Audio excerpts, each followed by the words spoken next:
നിങ്ങൾക്ക് എല്ലാവർക്കും മിസാസ് കിച്ചണിലേക്ക് സ്വാഗതം. ഞാൻ ശോഭിത. ഇന്ന് നമ്മൾ ഉണ്ടാക്കുന്നത് കക്ക ഇറച്ചി ഇടിമുളക് ഫ്രൈ ആണ്.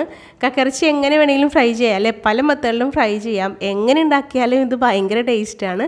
ഇത് ഏറ്റവും ഈസിയസ്റ്റ് മെത്തേഡാണ് നമ്മളിന്ന് ഉണ്ടാക്കുന്നത്. നിങ്ങളൊരു പക്ഷേ വീട്ടിൽ ഉണ്ടാക്കാറുള്ള ഒരു രീതിയിലായിരിക്കാം ഇന്ന് നമ്മളിത് കുക്ക് ചെയ്യുന്നത്. അപ്പോൾ ഞാനിവിടെ 1/2 കിലോ കക്കയിറച്ചി എടുത്തിട്ടുണ്ട്. വളരെ ചെറിയ കക്കയിറച്ചിയാണ് കിട്ടിയത്. വളരെ ചെറുതാണെങ്കിൽ ചിലവർ ഇതിൻ്റെ ഉള്ളിൽ ചെളി കളയാറില്ല. എങ്ങനെയായാലും കുഴപ്പമില്ല, നമ്മൾക്ക് പക്ഷേ ഇത് ചെളി ഉണ്ടെങ്കിൽ മനസ്സിൽ പിടിക്കില്ല. അതുകൊണ്ട് കംപ്ലീറ്റ് ഇതിൻ്റെ ഇങ്ങനെ കളഞ്ഞെടുക്കണേ. പ്രയാസമൊന്നുമില്ല, പക്ഷേ കുറച്ച് ടൈം എടുക്കുന്നുള്ളൂ കളയാനായിട്ട്. ഇപ്പോൾ ഇതെല്ലാം കിള്ളിയെടുത്തിട്ടുണ്ട്. ഇനി നമുക്കിത് നന്നായിട്ട് കഴുകിയെടുക്കണം. കഴുകിയെടുത്തിട്ട് വെള്ളമൊക്കെ നന്നായിട്ട് പിഴിഞ്ഞ് കളഞ്ഞിട്ട് വേണം എടുക്കാനായിട്ട്. നമ്മളിത് കുക്കറിലല്ല വേവിക്കുന്നത്, ഫ്രൈ പാനിൽ തന്നെയാണ് ഇത് ഫ്രൈ ചെയ്തെടുക്കുന്നത്. കുക്കറിൽ വേവിക്കാണ്ട് ഫ്രൈ പാനിൽ തന്നെയാണ് ഇത് കുക്ക് ചെയ്തെടുക്കുന്നതും. പിന്നെ ഇതിന് ഒരുപാട് വേവൊന്നും ഇല്ല കേട്ടോ, കുക്കറിൽ വേവിക്കേണ്ട ആവശ്യമില്ല. പെട്ടെന്ന് തന്നെ ഇത് വെന്ത് മൊരിഞ്ഞ് വന്നോളും. അപ്പോൾ നന്നായിട്ട് കഴുകി പിഴിഞ്ഞെടുത്തിട്ടുണ്ട്. ഇനി ഫ്രൈ പാനിൽ 1 ടീസ്പൂൺ വെളിച്ചെണ്ണ നമുക്ക് ഒഴിച്ചു കൊടുക്കാം. എന്നിട്ട് ആ കഴുകി വെച്ച കക്കയിറച്ചി ഇതിനകത്തേക്ക് ഇട്ട് കൊടുക്കാം.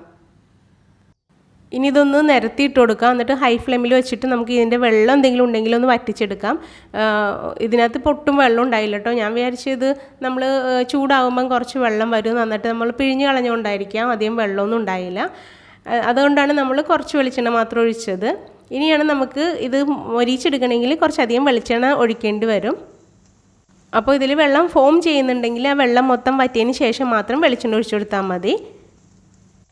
ഇതിപ്പോൾ അധികം വെള്ളമൊന്നും ഇല്ലാഞ്ഞ കാരണം പെട്ടെന്ന് ഡ്രൈ ആയി വന്നിട്ടുണ്ട്. ഇനി നമുക്ക് ഇതിനകത്തേക്ക് ആവശ്യത്തിന് ഉപ്പിട്ട് കൊടുക്കാം.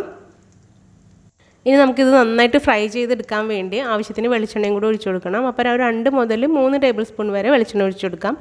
പിന്നീട് വേണമെന്നുണ്ടെങ്കിൽ കുറച്ചും കൂടി വെളിച്ചെണ്ണ ഒഴിച്ചിട്ട് നമുക്കിത് ഫ്രൈ ചെയ്തെടുക്കാം. പിന്നെ നോൺ സ്റ്റിക്കിൻ്റെ ഫ്രൈ പാൻ ആയതുകൊണ്ട് അധികം എണ്ണ ഇല്ലാണ്ട് തന്നെ നമുക്കിത് ഫ്രൈ ചെയ്തെടുക്കാൻ പറ്റും. ചീനച്ചട്ടി ആണെങ്കിൽ നമ്മൾ സാധാരണ ഉപയോഗിക്കുന്ന ഇരുമ്പിൻ്റെയൊക്കെ ചീനച്ചട്ടി ആണെങ്കിൽ കുറച്ചധികം വെളിച്ചെണ്ണ വേണ്ടി വരും. ഇനി നമുക്കിത് ലോ ടു മീഡിയം ഫ്ലെയിമിൽ ഇട്ടൊന്ന് കുക്ക് ചെയ്തെടുക്കാം. അപ്പോൾ ഇടയ്ക്ക് ഇതിങ്ങനെ പൊട്ടി തെറിക്കും കേട്ടോ. മതലൊക്കെ ഇങ്ങനെ പൊട്ടി വൃത്തിയിടാവും. അപ്പോൾ നമ്മുടെ മേത്തേക്ക് പൊട്ടി തെറിക്കാതിരിക്കാനും പിന്നെ പെട്ടെന്ന് കുക്കാനും വേണ്ടി നമുക്കിതൊന്ന് മൂടി വെച്ചിട്ട് വേണം ഇനി കുക്ക് ചെയ്തെടുക്കാനായിട്ട്. എന്നിട്ട് ഇടയ്ക്കിടയ്ക്കൊന്ന് ഇളക്കി കൊടുത്താൽ മതി. അപ്പം ഞാൻ സാധാരണ കക്കയിറച്ചി ഫ്രൈ ഉണ്ടാക്കുമ്പം കുക്കറിൽ വേവിക്കാറില്ല. ഇതുപോലെ തന്നെ ഫ്രൈ പാനിൽ അല്ലെങ്കിൽ നമ്മൾ സാധാരണ ഉപയോഗിക്കാറുള്ള ചീനച്ചട്ടി ഉണ്ടല്ലോ, ഇൻഡാലിയത്തിൻ്റെയും ഇരുമ്പിൻ്റെയൊക്കെ, അതിനകത്താണ് ഞാൻ ഇളക്കിളക്കി സിമ്മിലിട്ട് ഇളക്കിയാണ് ഫ്രൈ ചെയ്തെടുക്കാറ്.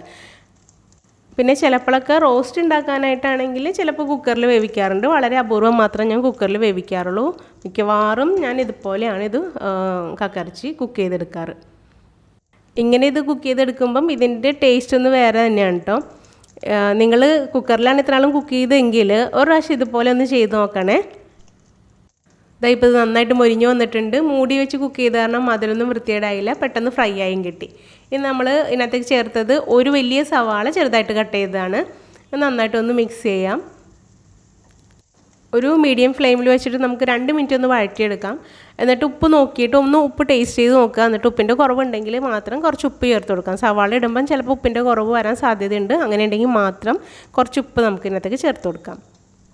ഇനി നമുക്ക് ഇതിനകത്തേക്ക് കുറച്ചധികം വേപ്പില ചേർത്ത് കൊടുക്കാം. വേപ്പില ഇറക്കുമ്പോൾ ഒരു പ്രത്യേക ഫ്ലേവർ ആയിരിക്കുമല്ലോ, നല്ല ടേസ്റ്റും ആയിരിക്കും.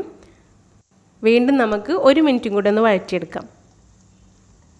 ഇനി നമുക്ക് ഇതിനകത്തേക്ക് ചേർക്കാനുള്ളത് ഇടിമുളകാണ്. അത് നമ്മുടെ എരിവിനനുസരിച്ച് ചേർത്ത് കൊടുക്കാം.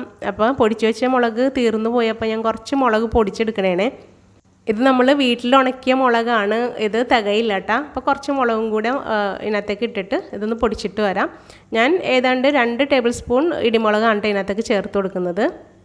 അപ്പോൾ മഴക്കാലമാണെങ്കിലും പ്രശ്നമില്ല, പഴുത്തുപോയ മുളക് നിഷ്പ്രയാസം ഉണക്കിയെടുക്കാൻ പറ്റും. ഇതിൻ്റെ വീഡിയോ ഞാൻ ചെയ്തിട്ടുണ്ട്, അതിൻ്റെ ലിങ്ക് ഇതിനൊപ്പം ഇടാം, കാണാത്തവരൊന്ന് കണ്ടു നോക്കണേ.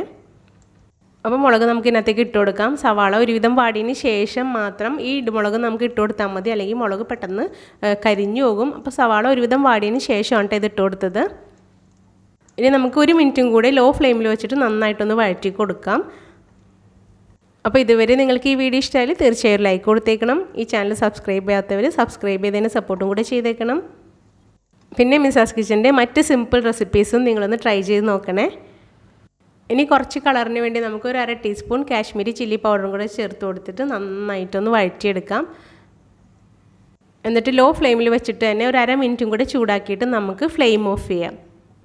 അപ്പോൾ ഇടിമുളകിൻ്റെയും സവാളയുടെയൊക്കെ ടേസ്റ്റ് കുറച്ച് മുന്തി നിൽക്കാൻ വേണ്ടിയാണ് നമ്മൾ ഇതിനകത്ത് വേറൊന്നും ആഡ് ചെയ്യാതിരുന്നത്. നിങ്ങൾക്ക് വേണമെങ്കിൽ കുരുമുളക്, ക്രഷ്ഡ് കുരുമുളകോ പെരിഞ്ജീരകമോ ഒക്കെ വേണമെങ്കിൽ ചേർത്ത് കൊടുക്കാം. അപ്പോൾ ഈ മെത്തേഡിൽ ഉണ്ടാക്കാത്തവർ തീർച്ചയായും ഉണ്ടാക്കി നോക്കണേ. എന്നിട്ട് നിങ്ങളുടെ അഭിപ്രായങ്ങളും നിർദ്ദേശങ്ങളും കമൻറ്റ് ബോക്സിൽ തീർച്ചയായും അറിയിക്കണം. താങ്ക്